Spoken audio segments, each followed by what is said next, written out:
Right details చూద్దాం. కడప జిల్లాలో మాజీ సీఎం జగన్ పర్యటన కొనసాగుతోంది. పర్యటనలో భాగంగా నేడు పులివెందుల్లో నిర్వహించే ప్రజా దర్బార్ కార్యక్రమంలో పాల్గొంటారు. ఉదయం 11 గంటల నుంచి సాయంత్రం 5 గంటల వరకు ప్రజల వద్ద నుంచి వినతులు స్వీకరించనున్నారు.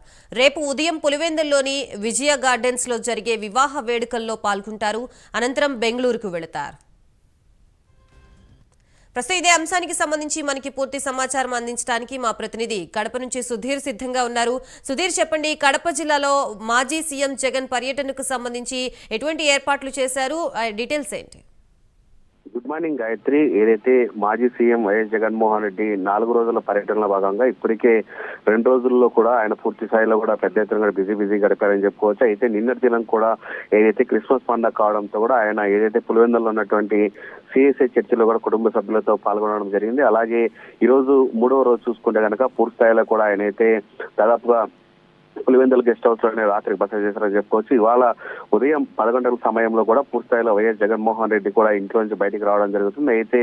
ఏదైతే ముఖ్యంగా చూసుకుంటే కనుక రాయలసీమ వ్యాప్తంగా కూడా ఎవరైతే ప్రజలు వస్తారో వాళ్ళందరి దగ్గర నుంచి కూడా ఆయన వినతులు తీసుకునే కార్యక్రమం కూడా నిర్వహించడం జరిగింది. దీన్నే ప్రజా దర్బార్ కార్యక్రమాన్ని కూడా అంటారు.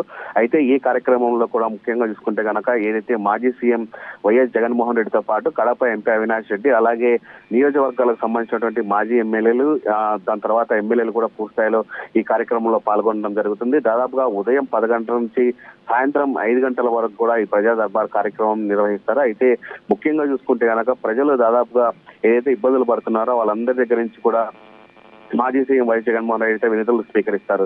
ముఖ్యంగా చూసుకుంటే కనుక రేపు ఉదయం దాదాపు 9 గంటల ప్రాంతంలో కూడా పులివెందుల్లో ఉన్నటువంటి విజయ గార్డెన్స్ లో ఒక వివాహ కార్యక్రమానికి కూడా వైఎస్ జగన్మోహన్ రెడ్డి హాజరవుతారు. దాని తరంతరం కూడా ఏదైతే పులివెందుల్లో ఉన్నటువంటి హెలీప్యాడ్ చేరుకొని అక్కడి నుంచి కూడా పూర్తిస్థాయిలో ఆయన బెంగళూరుకి అయితే వెళ్తారు. అయితే ముఖ్యంగా ఆయన పర్యటనకు సంబంధించి ఇప్పటికే వైఎస్ఆర్ కాంగ్రెస్ పార్టీ అధిష్టానం కూడా పూర్తిస్థాయిలో పెద్ద ఎత్తున ఏర్పాట్లు చేసింది. ఎక్కడ ఎటువంటి ఇబ్బంది కలగకుండా ఆయన ప్రోగ్రామ్ అయితే ఏర్పాటు చేసినామని చెప్పుకోవచ్చు Gayatri. Right, thank you Sudheer.